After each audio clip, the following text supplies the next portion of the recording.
Tulad ng babala na isang kapwa ko senador na ito'y gagawin upang tiyakin na maalis ako sa pwesto at nang pag-final muli daw yung impeachment ay wala na ako dito pagdating ng February 6. Matagal pa yun.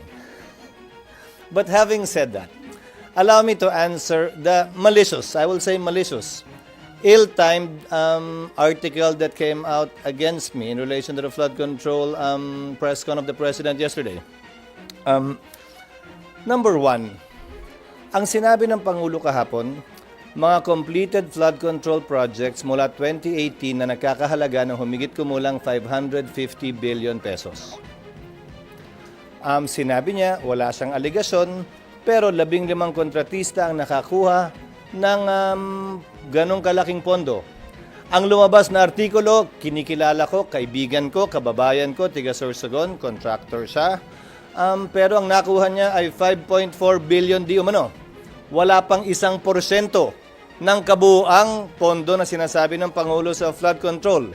Ang tanong ko, bakit pinagtuunan ng pansin yon? Yung 1% pa talaga, hindi yung 99%? Bakit pinagtuunan ng pansin, hindi yung mga mambabatas marahil o opisyal ng gobyerno na kontraktor?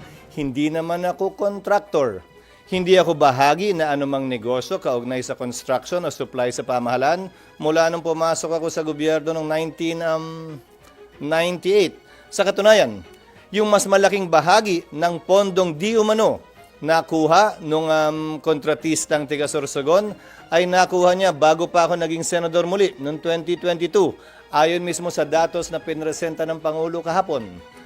So klaro, malisyoso ang artikulo, tiniming ang paglabas at tiniming talaga para ika nga idikit ito bagaman walang sinabi ang artikulong ginawa kong mali o masama. Yung insinuation, yung innuendo, nandun pa rin. Kaya minabuti kong sagutin ngayong umaga. Kaya for the record, wala akong kinalaman sa pag-identify, paggawa ng program of work, pag-bid, pag-award, pagbahay, pagbayad, pag-inspeksyon ng anumang proyekto sa pamahalan, sa Sorsogon man o sa labas ng lalawigan ng Sorsogon.